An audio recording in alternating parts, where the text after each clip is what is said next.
Like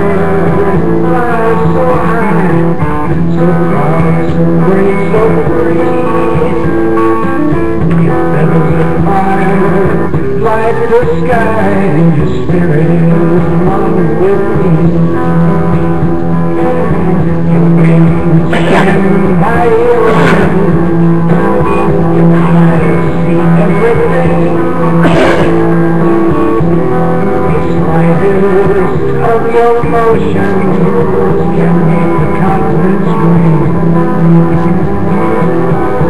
Yet in all your might and glory, vanished from the skies. Even just another story. It means man-made life. They tell how you fell from the sky. Good morning, ladies and gentlemen. Most of this week, with the last part of this week, I haven't had a guest on because I wanted you to know that the opinions coming out, the information coming out to you is mine. It's mine. I've done the research. I've done the study. I'm working on my master's degree in divinity and political science. I'm working with colleges. And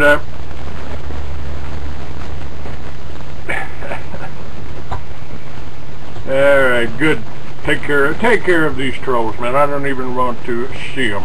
I don't even want to see them. And matter of fact, we'll do this, so I don't have to see them. Okay, right. Puma. Thank you very much. I don't want to listen to them anymore. I've got Buck Paul, I've got New David, I've got Henri, and I've got one interesting guy out of Australia that seems to be sane. So, to hell with all of you guests. I'm putting this up on YouTube because I'm not looking for these trolls here. I don't do the show for them. I do them for the sane people out there that see the same problems in our country that I see and that I've seen. And we recently, the show 2 days ago, I shared with you the fact that 16 intelligence agencies have come back and basically told you that everything that Clay has been saying on his website in the Free American for the last 15 years is actually true. It's actually true. It is actually happening here. And you need to be aware of it. And you need to be aware that, hey, Alex Jones did good work for educating people about the New World Order. He doesn't tell you who's responsible for it. He doesn't tell you how the Israelis are responsible for it. And it's the one thing that's going to hurt him because people, they are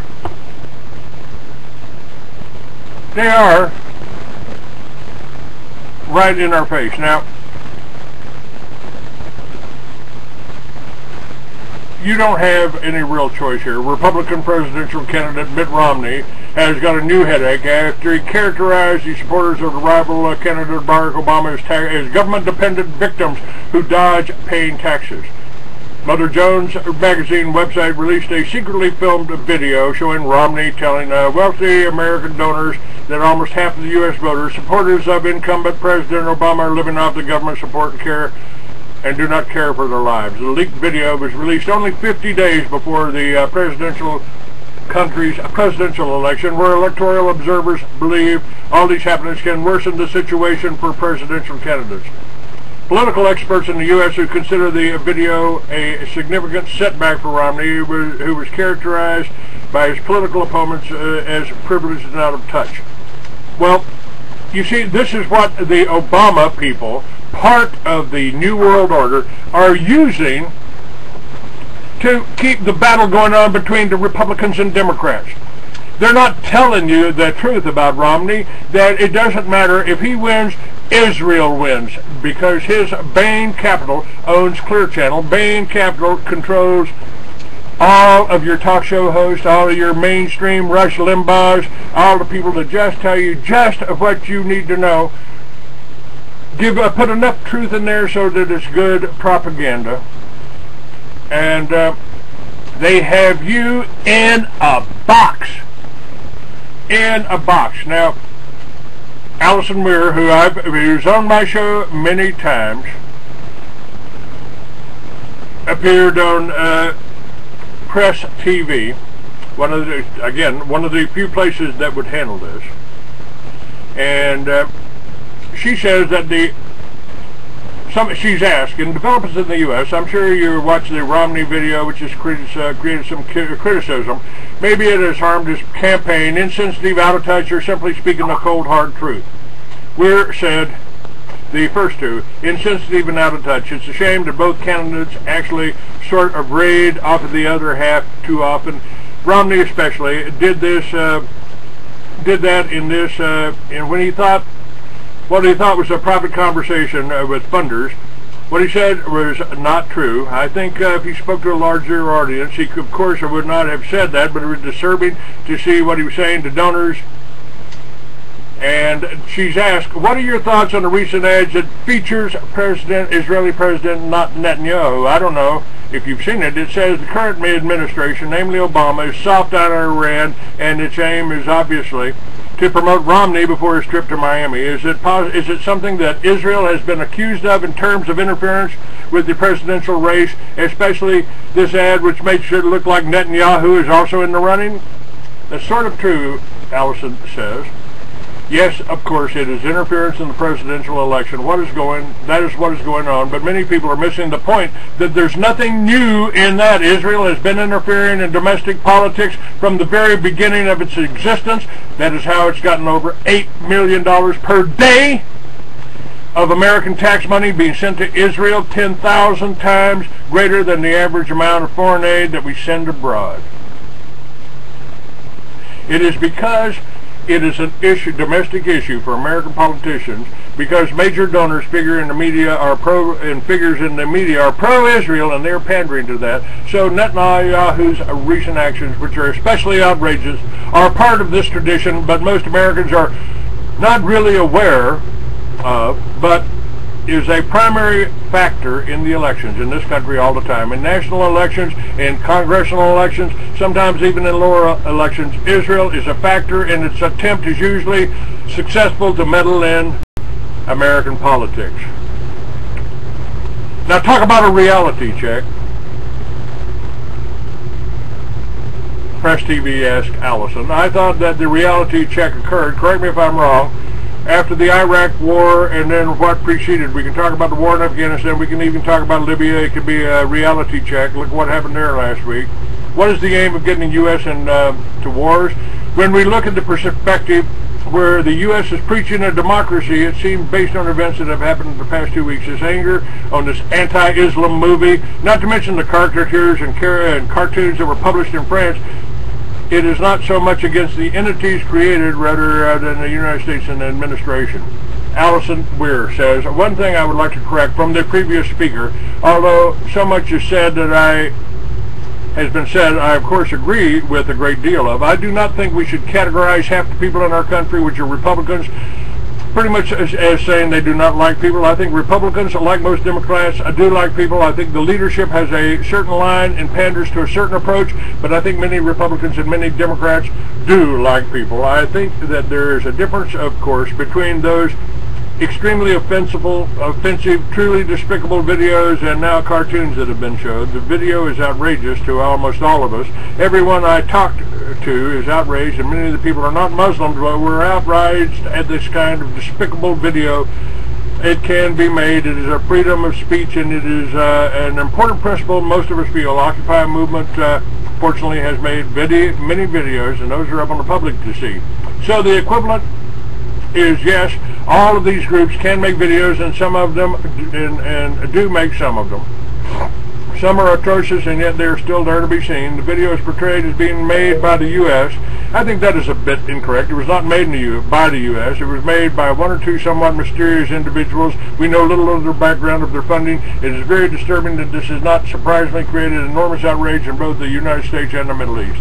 In terms of these wars that the U.S. keeps getting pushed into, the American public is not pro-war. If you look at surveys again and again over many decades, including previous wars, you consistently find that Americans do not want to engage in warfare. The diplomatic measures are always preferable and usually more successful. They do not result in massive loss of life, destruction, and the kind of destruction not only abroad but to Americans as well.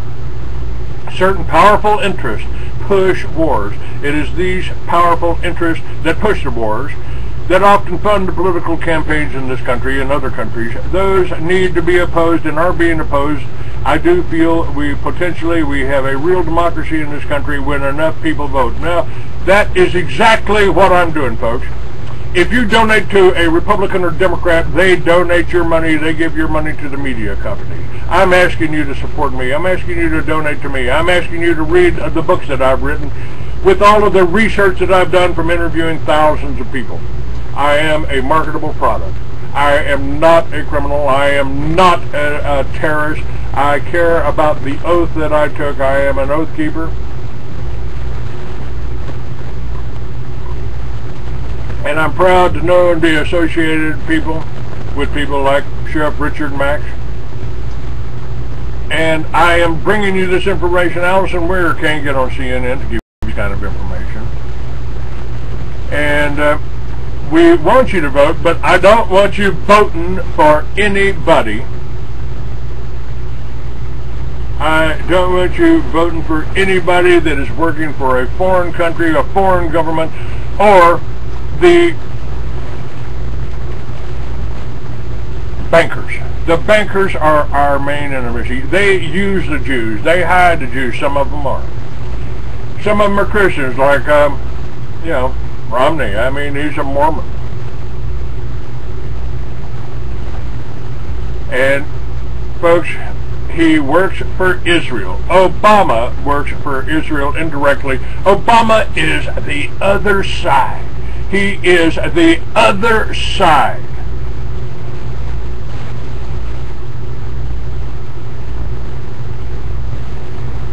Okay.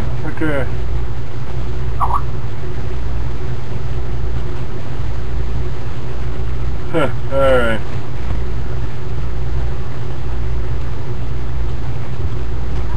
Yeah, Israel is not special. They have used it, and they based their operations out of there. The Zionists did this. But folks, this has all happened before, and they persecuted Ezra Pound for trying to tell you this information. They've persecuted anybody that tried to tell you about the banksters. Now, they've done this before. A gentleman sent me this. He said, in the U.S. and Army intelligence, I was trained that the truth is most often lies in the exact opposite direction of the public rhetoric. You must learn this technique if you are to successfully glean the truth from news reports. Now, folks, he also says, I joined U.S. Army Intelligence and was assigned to the Joint Intelligence Sobe Processing Center in Okinawa. This facility was so high level it was called the Pentagon of the East. We sent finished intelligence data to the Pentagon inside of raw data. During this tour, I received instruction and knowledge that has proven invaluable to this ministry. In fact, I was taught that in order to arrive at the truth, you had to develop opposite direction thinking. In other words, truth in many situations, especially strategic planning, was to be found in the opposite direction of the public rhetoric. During a build-up to war, for example, public rhetoric will speak of peace and treaties. A corollary to this dictum is that when you see leaders who have obviously been building for war start talking peace, you know the outbreak of war is probably imminent. Now, let's think of the opposite direction thinking in history. Treaty of Non-Aggression between Germany and the United Union of Soviet Socialist Republics, August 23rd, 1939. The government of the German Reich and the government of the Union of Soviet Socialist Republics, desirous of strengthening the cause of peace between Germany and the USSR, and proceeding from the fundamental provisions of the Neutrality Agreement concluded in April 1926 between Germany and the USSR, have reached the following agreement. Article 1. Both high contracting parties obligate themselves to desist from any act of violence, any aggressive action, and any attack on each other, either individually or jointly with other powers. This non-aggression pact was signed in Moscow on August 23, 1939, between Ribbentrop of Germany and Molotov of the USSR. Even though other articles are included in this agreement, Article 1 succinctly captures the essence of the agreement. Both Germany and the USSR pledged to each other and to nations of the rest of the world that they were going to take all measures for the next 10 years to avoid conflict. Peace in our time never seemed so close to reality, and the naive among the population breathed a sigh of relief. This was public rhetoric. Historians will tell you that the reality was actually found 180 degrees in the opposite direction. Hitler wanted this non-aggression treaty so he could pursue his goal of conquering Western Europe and England without having to worry about his eastern flank. Stalin, on the other hand, knew Hitler would eventually tag the USSR and wanted this treaty to give him more time to prepare for the war he considered inevitable. With this treaty in hand, Hitler launched his planned World War II on September 1st, 1939, attacking Poland. Hitler did not actually attack the USSR until June 22nd, 1941, thus giving Stalin and his generals nearly 2 full years to prepare for the German onslaught they knew was coming. Hitler gained almost 2 years to pursue his war against Europe and Britain without having to worry about the Russians invaded from the east. The truth of this matter lay completely in the opposite direction of the public rhetoric. Hitler ordered the German High Command to attack Poland on September 1st, just 1 week after he concluded his treaty of non-aggression with Stalin. As the Poles were fighting vigorously against the Germans, the Russian army suddenly attacked Poland on September 17th, 1939, without warning or provocation. Fighting a war from both directions, Poland capitulated on October 2nd. While Hitler was attacking Poland, he directed his diplomatic efforts against Czechoslovakia. For months again during the spring and summer, Hitler was demanding control over Czechoslovakia to protect the German population that Hitler said was in danger. Czechoslovakia was a collection of several diverse groups of people, not the least of which were people of German descent. Once Hitler invaded Poland on 1939, Britain and France became very alarmed. British Prime Minister Chamberlain flew to Germany on September 15th to see if any hope for peace in Europe could be attained. Chamberlain was operating under the illusion that Britain, France, and Hitler's Germany shared a common enemy in communism. Therefore, he tried to negotiate with Hitler to join their ranks to fight communist Russia. Hitler, though, was miles ahead of Chamberlain in his strategic thinking. Hitler promised, "This is the last territorial claim I have to make in Europe." He warned that unless sudden rights of self-determination returned to the Reich was accepted, Germany would invade Czechoslovakia even at the risk of a world war. Chamberlain left Germany convinced Hitler was deadly serious, but he felt he could still negotiate a peace for the world. Hitler's public and private assurance to Chamberlain on September 15th that this was the last territorial claim I have to make in Europe. What a huge lie. He had already ordered German High Command to be ready in early October for a full invasion of Czechoslovakia. As this historian notes, the British and French were determined not to fight for Czechoslovakia. Chamberlain made the comment he was being asked to go to war for a faraway country about which he knew nothing. United States President Roosevelt diplomatically intervened, urging both Hitler and European leaders to solve their problems without resorting to war. On September 28, 1939, a special four-power conference was set up in Munich between French Premier Daedler, Britain's Chamberlain, Germany's Hitler, and Italy's Mussolini. After much wrangling, Chamberlain and the Allier accepted Hitler's demands for a major part of Czechoslovakia, depending upon Hitler's assurance he had no further territorial demands upon Europe. Chamberlain left that meeting in Munich on September 30th, 1939, flew back to England. As he arrived, he made his infamous statement, "I believe it is peace in our time." As this historian noted, he was greeted with cheers and relief. In other words, the naive public warmly and tightly embraced Chamberlain's delusion, even though other politicians like Churchill immediately warned the people not to be deceived. Hitler wasted no time moving to action. Munich was a triumph for Hitler. The Fuhrer was able to put Operation Green into action on schedule. The German armies marched into non-resisting Czechoslovakia. German generals couldn't believe Hitler had pulled off another bloodless victory, and they called off their plot against him. The reality lay in exactly the opposite direction of the public rhetoric.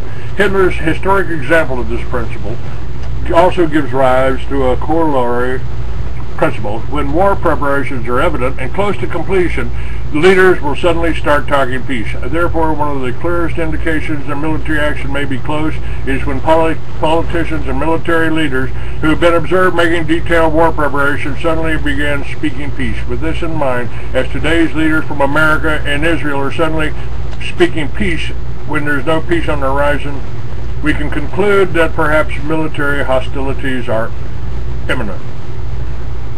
During the first 4 years of quietly murdering people in individual hospitals, nursing homes, and mental institutions through a deliberate misuse of medical treatment, enough mistakes had been made that the word began to get out to certain German citizens and community leaders. Certain physicians began to speak out, but the greatest voice of against this genocide came from Protestant church leaders. These voices of protest even learned the secret name given to this genocidal project, the T4 program. Now this is happening in Germany. They are killing the people that know what is happening. The voices of protest grew immensely. Nazi leaders became very concerned that the average German citizen would turn against them, thus making it impossible for all Jews and all devalued people to be eliminated as Hitler's satanic voice demanded. Now, the Jews had the money, and the Jews and the Zionists were responsible for putting them in and pulling their teeth and taking the gold out of their teeth and all of the other things that happened in the concentration camps. And you are the Jews of today. You are the Palestinians of today. You people in America that call yourself patriots. This is what I've been trying to tell you. And they will take out the Jews too, just like they took out Russo. Aaron Russo. He was doing the right thing. He was trying to tell you about the income tax. Alright, where are we at here?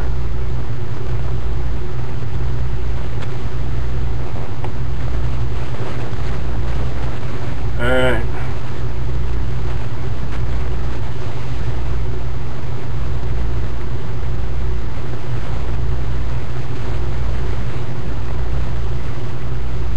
Okay, I'm just checking in the chat room here.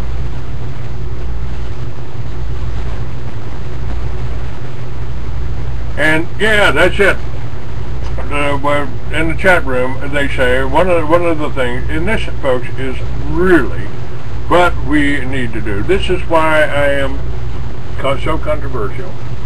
It's why I'm telling you what I wrote about 40 years ago is occurring right now. I wrote a fiction book about hemp being illegal once more.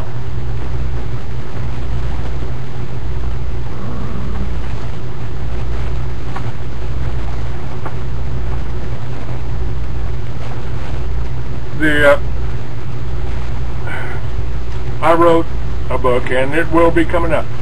For the first time in 40 years, it has been transcribed. It's in my computer. It's on my. I've got it physically. I carried it around through a number of prison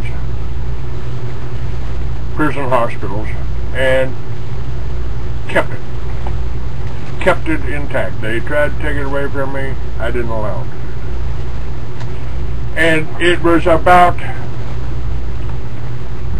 the abolishing of all victimless crimes.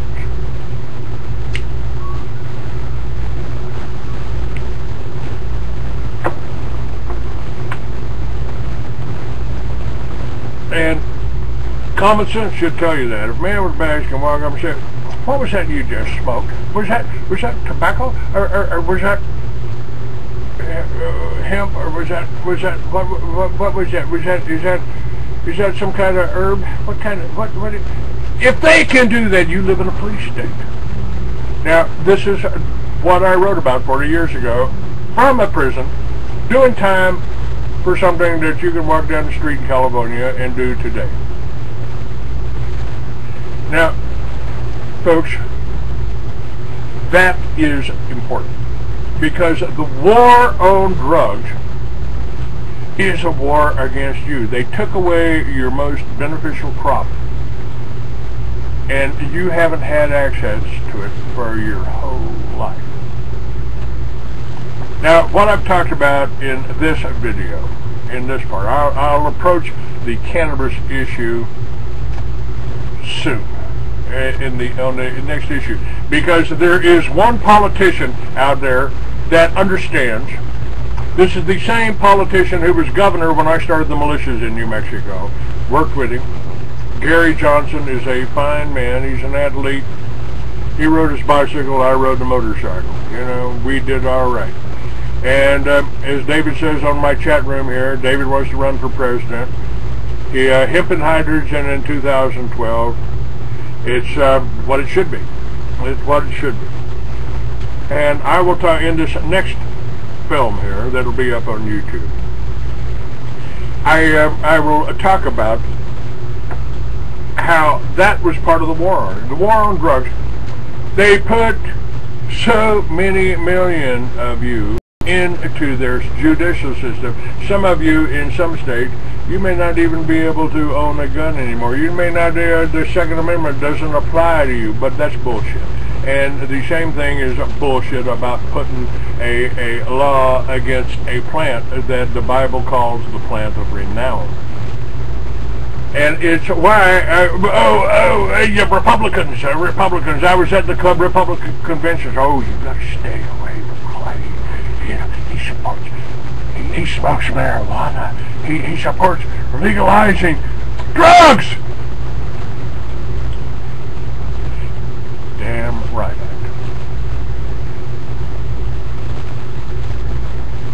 60 million of you out there have been arrested. Now I'll get into figures in the next one. I'll get into the next segment here, and I'll tell you about it. But I'm telling you, this is why I need support. No, I'm not running for office, but I've got you. I'm telling you the politicians that are going to run for office, and you are a fool, and you could be labeled a traitor to this country if you vote for either the Republican or the Democrats. When the Libertarian Party, which has been established for a while, with Gary Johnson in it, is telling you how we can solve all the problems. It's what I wrote about 40 years ago. It's what will be coming out this year. Matter of fact, I would like to, if I can get the help and support that I need, which means make a donation, go to my website, freeamerican.com, click on any of the donation buttons, and send a donation. I will give you a book that is listed up on Amazon and listed up on the Nook, Barnes & Noble. It's here. It's here. I've written it, and it is being used as a textbook in colleges, and I'm promoting the colleges too. The online college, Timothy Bible College, will give you all of the information. You can get your high school diploma from them. You can get your master's degree, and you can do it at a much lower price than you get going into the universities. Universities are raising their prices 30%. So we've got some sponsors here. We've got the Austin area Truth Seekers group. They're meeting tonight. I'm sorry, tomorrow. Yes, tonight. They're meeting tonight over on 4700